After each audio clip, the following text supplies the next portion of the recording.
Neat ಪರೀಕ್ಷೆಯ ಪ್ರಶ್ನೆ ಪತ್ರಿಕೆ ಸೋರಿಕೆ ಹಗರಣ ಖಂಡಿಸಿ ಪ್ರತಿಭಟಿಸ್ತಾ ಇದ್ದವರ ಮೇಲೆ ಪೊಲೀಸರ ಲಾಠಿ ಚಾರ್ಜ್. ವಿದ್ಯಾರ್ಥಿಗಳನ್ನ ಬೆಂಬಲಿಸಿ ಪ್ರತಿಭಟನೆ ನಡೆಸಿದ ಕಾಂಗ್ರೆಸ್ ನಾಯಕರನ್ನ ವಶಕ್ಕೆ ಪಡೆದಿದ್ದನ್ನ ಖಂಡಿಸಿ ಲೋಕಸಭೆ ವಿಪಕ್ಷ ನಾಯಕ ರಾಹುಲ್ ಗಾಂಧಿ ವಾಗ್ದಾಳಿ ನಡೆಸಿದ್ರು. ದೆಹಲಿಯ ಎಐಸಿಸಿ ಕಚೇರಿಯಲ್ಲಿ ಸುದ್ದಿಗೋಷ್ಠಿ ನಡೆಸಿದ ರಾಹುಲ್ ಗಾಂಧಿ, ಕೇಂದ್ರ ಸರ್ಕಾರ ನಮ್ಮ ಶಿಕ್ಷಣ ವ್ಯವಸ್ಥೆಯನ್ನೇ ಸರ್ವನಾಶ ಮಾಡಿದೆ ಅಂದ್ರು. ಇನ್ನು ನೀಟ್ ಅಕ್ರಮದಿಂದ ವಿದ್ಯಾರ್ಥಿಗಳು ಆತ್ಮಹತ್ಯೆ ಮಾಡಿಕೊಂಡಿದ್ದಾರೆ. ಇದೇ ಕಾರಣಕ್ಕೆ ಕೇಂದ್ರ ಶಿಕ್ಷಣ ಸಚಿವ ಧರ್ಮೇಂದ್ರ ಪ್ರಧಾನ್ ರಾಜೀನಾಮೆಗೆ ಆಗ್ರಹಿಸಿದ್ದಾರೆ. ಆದರೆ ವಿದ್ಯಾರ್ಥಿಗಳ ಮೇಲೆ ಹೀಗೆ ಹಲ್ಲೆ ಮಾಡಿದ್ದು ಸರಿಯಲ್ಲ ಅಂತ ರಾಹುಲ್ ಗಾಂಧಿ ಗುಡುಗಿದ್ದಾರೆ. सुपरफिशियली दिख रहा है कि 152 पेपर लीक हुए हैं पिछले 10 साल में. 7.5 करोड़ युवाओं का नुकसान होता है, मगर पिछले 10 साल में एक भी कन्विक्शन नहीं हुआ. एक भी व्यक्ति का कन्विक्शन नहीं हुआ. ಇನ್ನು ವಿದ್ಯಾರ್ಥಿಗಳ ಬೇಡಿಕೆಗಳಿಗೆ ನಮ್ಮ ಸಂಪೂರ್ಣ ಬೆಂಬಲ ಇದೆ ಅಂತ ರಾಹುಲ್ ಗಾಂಧಿ ಹೇಳಿದ್ರು. ಜೊತೆಗೆ ಕೇಂದ್ರ ಸರ್ಕಾರಕ್ಕೆ ಲೋಕಸಭೆ ವಿಪಕ್ಷ ನಾಯಕ 3 ಬೇಡಿಕೆಗಳನ್ನಿಟ್ರು. Is the Mr. Dharmendra Pradhan, who has failed as an education minister, who is known to be corrupt, should be relieved of his duties. The people who ordered it and the people who executed it should be made accountable, to apologize to the students for what has happened. NEET ಪ್ರಶ್ನೆ ಪತ್ರಿಕೆ ಸೋರಿಕೆ ಹಗರಣದ ಹೊಣೆ ಹೊತ್ತು ಕೇಂದ್ರ ಸಚಿವ ಧರ್ಮೇಂದ್ರ ಪ್ರಧಾನ್ ರಾಜೀನಾಮೆ ಕೊಡಬೇಕು ಅಂತ ವಿರೋಧ ಪಕ್ಷಗಳ ಪಟ್ಟು ಮತ್ತಷ್ಟು ಬಿಗಿಯಾಗಿದೆ. ದೆಹಲಿಯಲ್ಲಿ ಸಂಸತ್ ಭವನದ ಬಳಿ ಕಪ್ಪು ಬಟ್ಟೆ ಧರಿಸಿ ಬಂದ ಕಾಂಗ್ರೆಸ್, ಸಮಾಜವಾದಿ ಪಕ್ಷ ಹಾಗೂ ಇತರೆ ವಿರೋಧ ಪಕ್ಷದ ನಾಯಕರು ಪ್ರತಿಭಟನೆ ನಡೆಸಿದ್ರು. ಕೇಂದ್ರ ಸಚಿವ ಧರ್ಮೇಂದ್ರ ಪ್ರಧಾನ್ ರಾಜೀನಾಮೆ ಕೊಡಬೇಕು, ವಿದ್ಯಾರ್ಥಿಗಳ ಮೇಲೆ ಲಾಠಿ ಚಾರ್ಜ್, ಅಶ್ರುವಾಯು ಪ್ರಯೋಗಿಸಿದವರ ವಿರುದ್ಧ ಕ್ರಮ ಆಗಬೇಕು ಅಂತ ಆಗ್ರಹಿಸಿದ್ರು. ಇದೇ ವೇಳೆ ಪ್ರಧಾನಿ ಮೋದಿ, ಕೇಂದ್ರ ಸರ್ಕಾರ ಹಾಗೂ ಧರ್ಮೇಂದ್ರ ಪ್ರಧಾನ್ ವಿರುದ್ಧ ಧಿಕ್ಕಾರ ಘೋಷಣೆ ಕೂಗಿದ್ರು.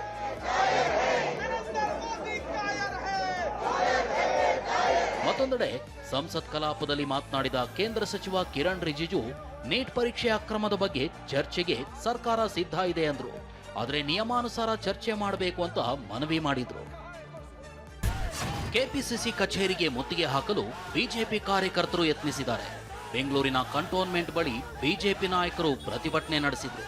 ಇದೇ ವೇಳೆ ಕೆಪಿಸಿಸಿ ಕಚೇರಿ ಮುಂದೆ ದಾವಣಗೆರೆ ಜಿಲ್ಲೆ ಹರಿಹರ ಕ್ಷೇತ್ರದ ಬಿಜೆಪಿ ಶಾಸಕ ಬಿಪಿ ಹರೀಶ್ ಬಂದ್ರು. ಇದನ್ನು ಕಂಡ ಕೂಡಲೇ ಕಾಂಗ್ರೆಸ್ ಕಾರ್ಯಕರ್ತರು ಧಿಕ್ಕಾರ ಕೂಗಿ ಮೊಟ್ಟೆ ಎಸೆದಿದ್ದಾರೆ. ತಕ್ಷಣ ಮಧ್ಯಪ್ರವೇಶಿಸಿದ ಪೊಲೀಸರು ತಮ್ಮ ಜೀಪ್ನಲ್ಲೇ ಹರೀಶ್ ರನ್ನ ಸ್ಥಳಾಂತರಿಸಿದ್ರು. ಮೊಟ್ಟೆ ಎಸೆದ ಕಾರ್ಯಕರ್ತ ಪುಣೇಶ್ನನ್ನ ವಶಕ್ಕೆ ಪಡೆದ್ರು. ಇನ್ನು ಕಾಂಗ್ರೆಸ್ ಕಚೇರಿ ಮುಂದೆ ತೆರಳುತ್ತಿದ್ದಾಗ ಬಿಜೆಪಿಯ ತಮ್ಮೇಶ್ ಗೌಡ ಕಾರಿಗೂ ಮೊಟ್ಟೆ ಎಸೆಯಲಾಗಿದೆ. ಆರ್ ಅಶೋಕ್ ಜೊತೆಗೆ ಹೋಗ್ತಿದ್ದಾಗ ಕಾಂಗ್ರೆಸ್ ಆಫೀಸ್ ಪಕ್ಕದಲ್ಲಿ ಕಾರಲ್ಲಿ ಹೋದ್ವಿ. ಮುಂದೆ ಕಾರು ಪಾರ್ಕ್ ಮಾಡ್ತೀನಿ ಅಂತ ಚಾಲಕ ಹೇಳಿದ್ದ.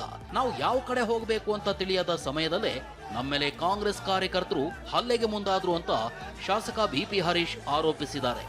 ಮತ್ತೊಂದೆಡೆ ಹರೀಶ್ ದಾರಿ ತಪ್ಪಿ ಕಾಂಗ್ರೆಸ್ ಕಚೇರಿಗೆ ಬರಲು ಕಾರಣವೇನು? ಕಾಂಗ್ರೆಸ್ ಕಚೇರಿ ಮುಂದೆ ಬಿಜೆಪಿಗರು ಬಾಟ್ಲೆಸ್ದಿದ್ಯಾಕೆ ಅಂತ ಬಿಕೆ ಹರಿಪ್ರಸಾದ್ ಪ್ರಶ್ನಿಸಿದ್ದಾರೆ. ಕೆಪಿಸಿಸಿ ಕಚೇರಿ ಬಳಿ ಬಿಜೆಪಿ ಶಾಸಕ ಹರೀಶ್ ಮೇಲೆ ಮೊಟ್ಟೆ ಎಸೆದ ಸಂಬಂಧ ಬೆಂಗಳೂರು ಪೊಲೀಸ್ ಕಮಿಷನರ್ ಸೀಮಂತ್ ಕುಮಾರ್ ಸಿಂಗ್ಗೆ ಬಿಜೆಪಿ ದೂರು ನೀಡಿದೆ. ಬಿಜೆಪಿ ಶಾಸಕ ಬಿಪಿ ಹರೀಶ್ ಮೇಲೆ ಕಾಂಗ್ರೆಸ್ಸಿಗರು ಮೊಟ್ಟೆ ಎಸೆದಿದ್ದಾರೆ. ನಮ್ಮನ್ನ ವಶಕ್ಕೆ ಪಡೆದು ಕರೆದೊಯ್ಯುತ್ತಿದ್ದ ಬಸ್ ಮೇಲೂ ದಾಳಿ ಮಾಡಲಾಗಿದೆ. ಬಿಜೆಪಿ ಕಾರ್ಯಕರ್ತ ಪ್ರಶಾಂತ್ಗೆ ಕಬ್ಬಿಣದ ರಾಡ್ನಿಂದ ಹೊಡೆದಿದ್ದಾರೆ. ಮಲ್ಲೇಶ್ವರಂ ಶಾಸಕ ಅಶ್ವಥ್ ನಾರಾಯಣ್ ಮೇಲೂ ಮೊಟ್ಟೆ ಎಸೆದಿದ್ದಾರೆ. ಜಯನಗರ ಶಾಸಕ ಸಿಕೆ ರಾಮಮೂರ್ತಿಗೆ ರಾಡ್ನಿಂದ ಹೊಡೆದಿದ್ದಾರೆ.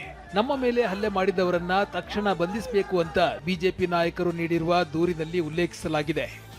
ಇನ್ನೊಂದೆಡೆ ನಾವು ಕೂಡ ಬಿಜೆಪಿ ನಾಯಕರ ವಿರುದ್ಧ ದೂರು ನೀಡ್ತೇವೆ.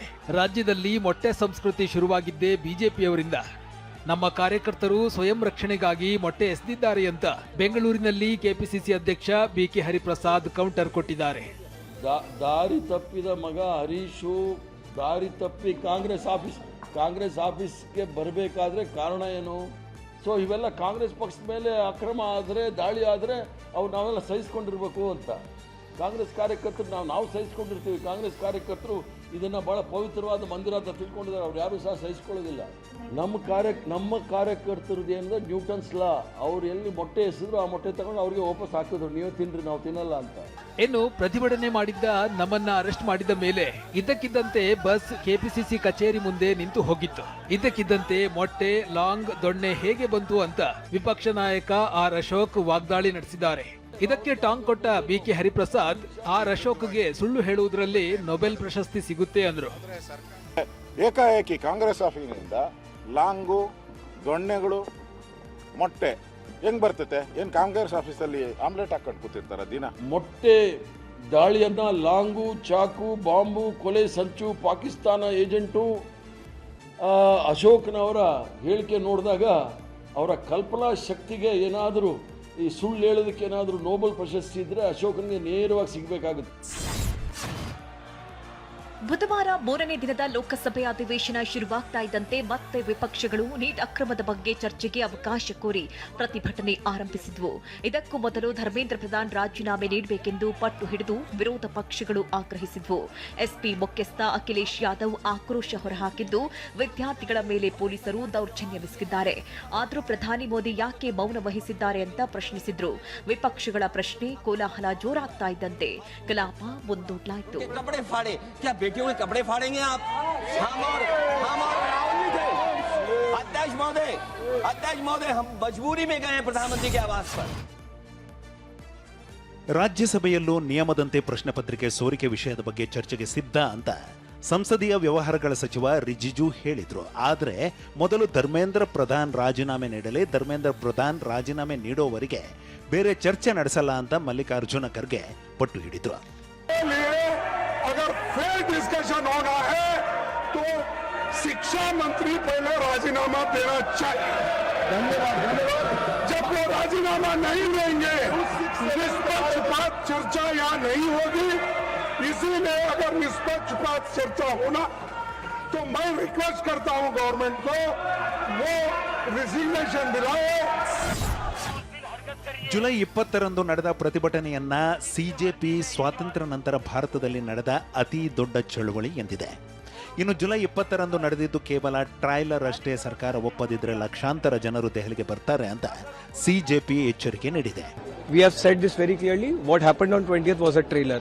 If the government doesn't agree, millions more will come to Delhi because this time will not hold back, will not stay silent.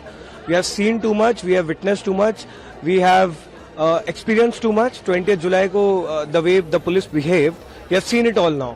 So the government really needs to get its act together, otherwise the youth of this country is going to take them down and take them down very badly. ಇನ್ನು ಪ್ರತಿಭಟನೆಯಲ್ಲಿ ಭಾರತ್ ಮಾತಾ ಕಿ ಜೈ, ಇನ್ಕ್ವಿಲಾಬ್ ಜಿಂದಾಬಾದ್, ಜೈ ಭೀಮ್ ಮತ್ತು ಧರ್ಮೇಂದ್ರ ಪ್ರಧಾನ್ ರಾಜೀನಾಮೆ ಕೊಡಿ ಎಂಬ 4 ಘೋಷಣೆಗಳನ್ನಷ್ಟೇ ಕೂಗುವಂತೆ CJP ಮನವಿ ಮಾಡಿದೆ. ಚಳವಳಿಯನ್ನ ಹಾದಿ ತಪ್ಪಿಸುವ ಪ್ರಯತ್ನ ನಡೆಯುತ್ತಿದೆ ಅಂತ ಸಿಜೆಪಿ ಕಳವಳ ವ್ಯಕ್ತಪಡಿಸಿದೆ. ಕೇಂದ್ರ ಸರ್ಕಾರ ನಮ್ಮ ಜೊತೆ ಮಾತುಕತೆಗೆ ಮುಂದಾಗಿತ್ತು. ಈ ಬಗ್ಗೆ ಪೊಲೀಸರು ನಮ್ಮನ್ನ ಸಂಪರ್ಕಿಸಿದ್ರು. ಆದರೆ ನಾವು ಯಾರ ಕಚೇರಿಗೂ ಹೋಗುವುದಿಲ್ಲ ಅಂತ ಸಿಜೆಪಿ ಮುಖ್ಯ ವಕ್ತಾರ ಸೌರವ್ ದಾಸ್ ಹೇಳಿದ್ದಾರೆ. ನಾವು ಯಾರದ್ದೇ ಮನೆಗೆ ಕಚೇರಿಗೆ ಹೋಗಲ್ಲ, ಜನರ ದರ್ಬಾರ್ ಇಲ್ಲೇ ಇದೆ, ಅವರು ಜನರ ಮಧ್ಯೆ ಬರಲಿ ಎಂದಿದ್ದಾರೆ, ಅಥವಾ ತಟಸ್ಥ ಜಾಗದಲ್ಲಿ ಚರ್ಚೆ ನಡೆಸಲಿ ಎಂದಿದ್ದಾರೆ. देखिए, आज सुबह फिर से पुलिस वाले हम लोगों के पास रीच आउट किया. उन लोगों ने बोला कि जेपी नड्डा जी हम लोगों से बात करना चाह रहे हैं, तो उनके घर बुलाया. हमने सरासर मना कर दिया कि हम लोग किसी के घर नहीं जा रहे, हम लोग किसी के ऑफिस नहीं जाएंगे.